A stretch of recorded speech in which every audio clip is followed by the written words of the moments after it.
Hello investor. क्या आप जानते हैं भारत एनर्जी रिवॉल्यूशन के बिल्कुल मुहाने पे खड़ा है, जहां पूरा सोलर इंडस्ट्री 2025 में 2 लाख करोड़ के मार्केट वैल्यूएशन को टच कर चुका है। 9% के सीएजीआर के जबरदस्त तेजी के साथ ऐसा अनुमानित है कि 2030 तक ये 3.25 लाख करोड़ का मार्केट वैल्यूएशन पार कर जाएगी। इसी सेक्टर की एक कंपनी है एमबी फोटोवोल्टिक, जो कि 15,000 करोड़ के मार्केट वैल्यूएशन पे अपना 2900 करोड़ का आईपीओ लेके आ रही है। तो चलिए जानते हैं इसके आईपीओ के डिटेल्स के बारे में, और साथ ही हम ये भी समझेंगे कि पी वैल्यूएशन में ये कहाँ फिट बैठ रही है।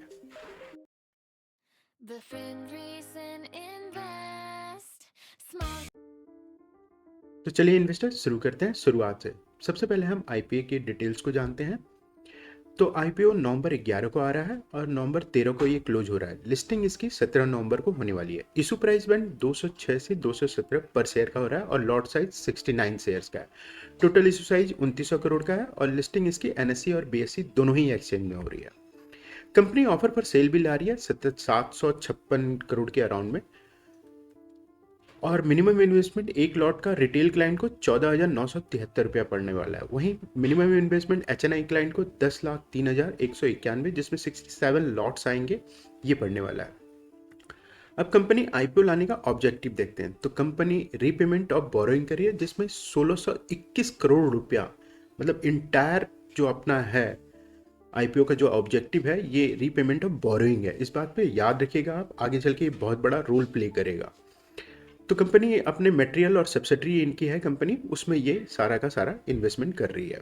रेस्ट जो थोड़ा बहुत बचा हुआ पैसा वो जनरल कॉर्पोरेट पर्पज में ठीक है, वो चलता है। अब कंपनी की प्रोफाइल को देखते हैं। तो कंपनी 2007 में बनी थी। इनकी पेरेंट जो एमबी ग्रुप है वो 1992 से ही सोलर वाटर हीटिंग में काम कर रही है। हेडक्वार्टर इनका बेंगलुरु में है। मंजुनाथन और सुभा जी जो है इसमें कंपनी में पिछले 30 साल से इनका सोलर इंडस्ट्री में एक्सपीरियंस है। प्रोडक्ट ये सोलर पीवी मॉड्यूल, जैसा हम जानते हैं कि मोनो पीआरसी, टॉपकॉन, बेफिसिल और सोलर सेल्स बनाती है। यूसेज कहाँ होता है इसका? इलेक्ट्रिसिटी के यूटिलिटी में होता है, जैसे स्केल सोलर प्रोजेक्ट में, कमर्शियल, इंडस्ट्रियल, रूफटॉप सोलर, ये सब हमने देखा है सोलर इंडस्ट्री का यूज होते हुए। यूएसपी कंपनी की ये है कि ये ना पहले खुद नहीं बनाते थे, अब ये खुद बनाना चालू करी है। पहले इंपोर्ट करते थे, और एक नई high efficiency TOPCon cell technology होती है, वो इनका इंटीग्रेशन किया है। साथ में ये अर्ली अडोप्टर है उस टेक्नोलॉजी के। इसके साथ ही साथ ना ये सिंगल कंपनी है पूरे इंडिया में जिसने कीवा पीवीएल, एक लैब है यूरोप में जो कि टेस्टिंग करती है अपने डिफरेंट मेथोडोलॉजी से 7 पैरामीटर्स पे, ये सारा का सारा इन्होंने उसमें पास किया। तो ये इनके लिए एक बहुत बड़ा यूएसपी होगा। चलिए एक नज़र कंपनी के फाइनेंशियल्स पे डालते हैं। तो कंपनी का फाइनेंशियल टोटल इनकम हम देखते हैं। तो रेवेन्यू इनका 644, 954 लगातार ग्रोथ ट्रेजेक्ट्री में है। इबिटा भी लगातार ग्रोथ ट्रेजेक्ट्री में है। प्रॉफिट भी शानदार तरीके से बढ़ा हुआ नजर आ रहा है। नेटवर्थ में भी चूंकि प्रॉफिट बढ़ा है तो नेटवर्थ भी इंक्रीजिंग टर्म में है, और साथ में टोटल बोरोइंग भी इंक्रीजिंग टर्म में ही है। अब अगर पिछले साल से इस साल की तुलना करें तो सेल्स में ग्रोथ 147, प्रॉफिट में ग्रोथ 1177% का हुआ है, शानदार हुआ है। डेट इक्विटी रेशियो भी 3.63 है, जो कि बहुत हाई है, और आरओई 104.60% है, जो कि शानदार है। फोटो मतलब सोलर इंडस्ट्री में तो ये शानदार है। अब चलिए हमारा ये कंसर्न आता है कि सेल्स में अचानक से ऐसा क्या हुआ कि 147% और प्रॉफिट तो 1100% से ज़्यादा का बढ़ गया, मतलब लगभग 1200%। इसके पीछे का रीज़न ये रहा कि इन्होंने ना कैपेसिटी एक बनाई थी, मैंने मैन्युफैक्चर कर रहे थे कि ये प्लांट, वो 2024 में कंप्लीट हुआ। 1.5 गीगावाट का सोलर सेल बनाने का, मॉड्यूल बनाने का इनका प्लांट था, वो कंप्लीट हुआ। अब उससे दो चीज़ हुआ। एक तो ये हुआ कि इनका प्लांट बनाने से इनकी जो सोलर का मॉड्यूल जो रहता है, फोटोवोल्टिक मॉड्यूल रहता है, वो इम्पोर्ट अब ये नहीं कर रहे हैं। तो मैन्युफैक्चरिंग की कैपेसिटी बढ़ी तो सेल्स में ग्रोथ आया। अब 145% का सेल्स में ग्रोथ इस वजह से आया, जो समझ में आ रहा है कि हाँ ठीक है। प्रॉफिट में कैसे इतना ग्रोथ आया? तो प्रॉफिट में ग्रोथ होने का रीज़न ये रहा कि अब चूंकि ये खुद बना रहे हैं तो ये बहुत बड़ी कंपनी तो है नहीं, 2360 करोड़ रुपए का इनका रेवेन्यू है, तो इनका ना कॉस्ट पे कंट्रोल नहीं रहता था। रीजन ये इंपोर्ट करते थे चाइना से। अब वहाँ पे जो बड़ी कंपनी है वो तो अपना कॉस्ट कंट्रोल कर सकती थी कि हाँ, बार्गेनिंग कर सकती थी कि मेरे को सस्ते में दो। ये कंपनी कर नहीं पा रही थी। अब इन्होंने वहां पे कॉस्ट कंट्रोल किया और खुद का बनाया, जिसकी वजह से इनका इबिटा मार्जिन भी 11% से बढ़ के 31% हुआ, और कॉस्ट कंट्रोल के वजह से ही इनका जो प्रॉफिट का ग्रोथ है वो 1177% रहा। अब बात आती है कि डेट इक्विटी रेशियो 3.63 है, तो ये भी कंसर्न है। तो इन्होंने आईपीओ लाया, आईपीओ लाने की वजह से 16 से 21 करोड़ जो ये इसी में इन्फ्यूजन कर रहे हैं, जैसा हमने ऑब्जेक्ट में देखा, इसकी वजह से इनका डेट इक्विटी जो रेशियो है वो गिर करके 0.12 हो जाएगा केवल। तो ये भी कंट्रोल में है, तो ये सॉर्टेड है इनका। अब देखते हैं पीर एनालिसिस में। तो पीर एनालिसिस में अगर हम देखें तो रेवेन्यू वाइज अगर देखें तो एमबी ना 2360 करोड़ पे अपने पीर वारी एनर्जी, जिसका बहुत बड़ा नाम है, इसमें 17,952 करोड़, और प्रीमियर 6,991 करोड़ के मुकाबले काफ़ी छोटी है। लेकिन वेबसोल 707 करोड़, विक्रम सोलर 3,447 करोड़ के आसपास ही है। ये कंपनी एक मीडियम साइज की है, जिसके रेवेन्यू से पता चल रहा है। अब पी रेशियो की बात करें तो एमबी का पी रेशियो जो है ना पोस्ट आईपीओ 20 के आसपास होने वाला है। ये वेबसोल के 24 और वारी के 35 और प्रीमियर के 39 और स्पेशली विक्रम सोलर का 83 से बहुत कम है। इस डाटा में ना एमबी सबसे सस्ते वैल्यूएशन पे ही दिख रहा है। अगर आरओई की बात करें तो एमबी का आरओई 104%, जो कि सबसे ज़्यादा है। ये एक्सेप्शनल है। इसका मतलब है कि कंपनी शेयर होल्डर के फंड को ना बहुत अच्छे से यूज कर रही है। प्रॉफिट जनरेट करने के लिए नेक्स्ट हायर आरओई प्रीमियर का है, जो कि 33.21 है, और वेबसोल का 55.65 का है। अब ऑपरेटिंग प्रॉफिट की अगर बात करें तो एमबी का ऑपरेटिंग प्रॉफिट मार्जिन 30.91% है, यहीं पे प्रीमियर का 30.77 के बराबर है, विक्रम का 19.17 और वारी का 22.55 बेहतर है, लेकिन वेबसोल का 45.49 से कम है। ये सॉलिड मार्जिन परफॉर्मेंस को दिखा रहा है। अब हम ये देखते हैं कि आखिर पी क्या होगा इसका। तो सबसे पहले ना एक बार वैल्यूएशन मैट्रिक्स को देखते हैं, फिर आएंगे हम पी के कैलकुलेशन पे। तो प्री आईपीओ ईपीएस 6.22 है, पोस्ट आईपीओ ईपीएस 10.44 है। अब ये देखिए कि कभी भी ना किसी कंपनी का प्री आईपीओ ईपीएस अगर कम है उसके पोस्ट आईपीओ ईपीएस से, इसका मतलब है कंपनी ने बहुत अच्छे से मैनेज किया हुआ है और के नेटवर्थ में कहीं ना कहीं वैल्यूएशन है। इस कंपनी के केस में अगर हम बात करें तो चूंकि ये डेट पे कर रही है अपने आईपीओ लाने के बाद, इसकी वजह से जो इबिटा मार्जिन है ना वो बढ़ जाता है। मतलब अगर हम आपने ये सुना होगा प्रॉफिट आफ्टर टैक्स, तो वो टैक्स वाला एफिशिएंसी की वजह से ईपीएस बढ़ रहा है यहाँ पे। अब इसी सेक्टर के फेयर पी रेंज की बात करें तो 30 से 35। अब ये क्यों 30 से 35 होना चाहिए?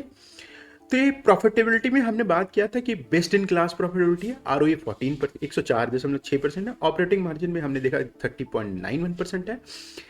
अपने एफिशिएंट पी है इसके जो वाले सोलेक्स है आरओई आ रहा है 1.26 वाला, विक्रम का डेफिनेटली एक प्रीमियम दिलवाएगी। मिनिमम पी का जो बात करें ये 40 से होना चाहिए, पर कंजर्वेटिव लेके हम चलते हैं तो इसका 30 जस्टिफिकेशन है। कंपनी का सबसे बड़ा हाई रिस्क था कि हाई डेट है इस कंपनी का 3.63, लेकिन 16 से 21 करोड़ रुपया ये पे ऑफ कर रही है डेट, उसके बाद इसका 0.12 हो जाएगा। ये हाई पी का अपना मतलब पी के लोअर एंड वाले साइड पे हमने देखा कि हाँ ठीक है 30 का तो होना चाहिए। अब हायर पी में हम जस्टिफिकेशन देखेंगे तो हायर पी जब एक high growth company exceptional profitability ROE जो कि 104 को लो फाइनेंशियल रिस्क डेट इक्विटी के 0.12 के साथ करती है ना, तो वो मार्केट से 50 से 60x का प्रीमियम मांग सकती है और ये कमांड करती है वैल्यूएशन में। इसमें कोई गलत नहीं है और ये शानदार तरीके से है। आप विक्रम सोलर की बात करेंगे तो विक्रम सोलर का हम देख रहे हैं कि 83.35 है के वैल्यूएशन की, सिर्फ प्रूडेंट डिस्काउंट पे है। उससे अगर कंपेरिजन करेंगे ना तो बिल्कुल डिस्काउंट पे है ये। फिर भी हम एक काम करते हैं, क्योंकि ये ग्रोथ क्या सस्टेन करेगा नहीं करेगा, इसलिए हमने इसको वहीं 50-60 नहीं मान के 35 मान लेते हैं कि ठीक है 35 के हिसाब से चलेगा। अब उस हिसाब से फेयर वैल्यू एस्टिमेट जो हमारा बैठ रहा है 313 से 365 के बीच में होने वाला है। वहीं इंडस्ट्री एवरेज में ना इसी के अराउंड में जो हमने हायर साइड लिया था 35.87, मतलब 36 के आसपास पूरे इंडस्ट्री का एवरेज भी बैठ रहा है। जीएमपी क्या रिफ्लेक्ट कर रहा है इसका? तो जीएमपी 6 नवंबर को इसका 20 रुपीज़ के आसपास है, जो उस हिसाब से 237 होने वाला है। आप लास्ट डे वेट कर लीजिएगा। मेरे हिसाब से तो ये अंडर वैल्यूड पी में जा रही है। ये कंपनी शानदार तरीके से लिस्टिंग गेन देने वाली है, लेकिन आप अपना ड्यू डिलिजेंस जरूर करिएगा। चलिए हम देखते हैं कि स्वॉट एनालिसिस के बारे में कंपनी के। सबसे पहले हम स्ट्रेंथ को देखते हैं। एक्सेप्शनल प्रोबेबिलिटी हाईएस्ट आरओई है। जैसा हमने देखा कि कंपनी का आरओई 104.6% है, जो कि पीर में सबसे ज़्यादा है। इसका मतलब है कि कंपनी बहुत कम इक्विटी पर ना बहुत ज़्यादा प्रॉफिट कमा रही है। ये शो कर रहा है कि उसकी सुपीरियर इफिशिएंसी और कॉस्ट कंट्रोल के ऊपर। मैसिव डेट रिडक्शन किया है पोस्ट आईपीओ के बाद इन्होंने, जो 1621 करोड़ का अपना आईपीओ से पैसा ये डेट का पे ऑफ कर रहे हैं, उसकी वजह से 3.36 से नीचे गिर करके वो सिर्फ 0.12 हो जाएगा। टेक्नोलॉजी एज है इनके पास। कंपनी ना टेक्नोलॉजी उसे यूज करने वाली है टॉपकॉन नाम की, जो कि इंडिया के largest single location solar cell facility है। हाई एफिशिएंसी सेल का फ्यूचर है और इससे बेटर मार्जिन मिलते रहेंगे इस कंपनी को। स्ट्रॉन्ग ग्रोथ ट्रेजेक्ट्री में है ये। रेवेन्यू भी एक शानदार तरीके से वैसा बढ़ा जो हमने देखा, और साथ में पैट वगैरह में भी शानदार ग्रोथ इसका कंपनी का हुआ है।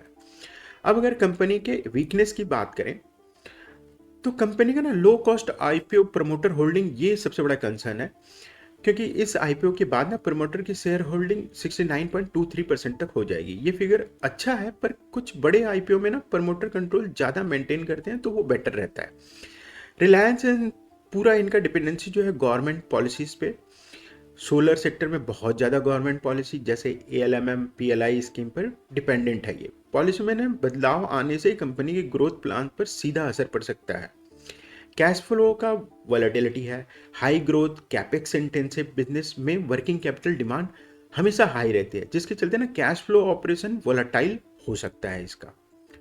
अगर कंपनी की अपॉर्चुनिटी की बात करें तो पीएलआई स्कीम से इसको सबसे ज़्यादा फायदा मिला है। वहीं पे गवर्नमेंट का ना कुसुम योजना भी है जिससे इसको फायदा मिल सकता है।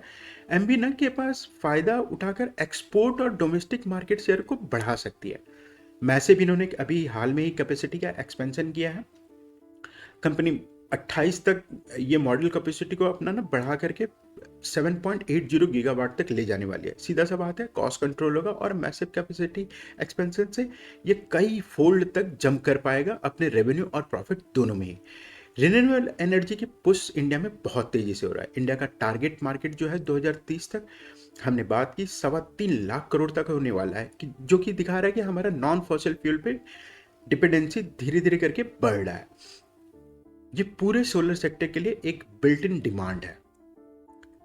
अब वहीं थ्रेट की बात करें, प्राइसिंग प्रेशर ग्लोबल कंपटीशन से रहता है। ग्लोबल कंपटीशन स्पेशली चाइना की कंपनी ना और भी थोड़े सस्ते में माल बना करके ये पीवीसी मॉड्यूल जो होता है ये बना करके अपना इंडिया में पेनिट्रेशन करने का कोशिश करती हैं।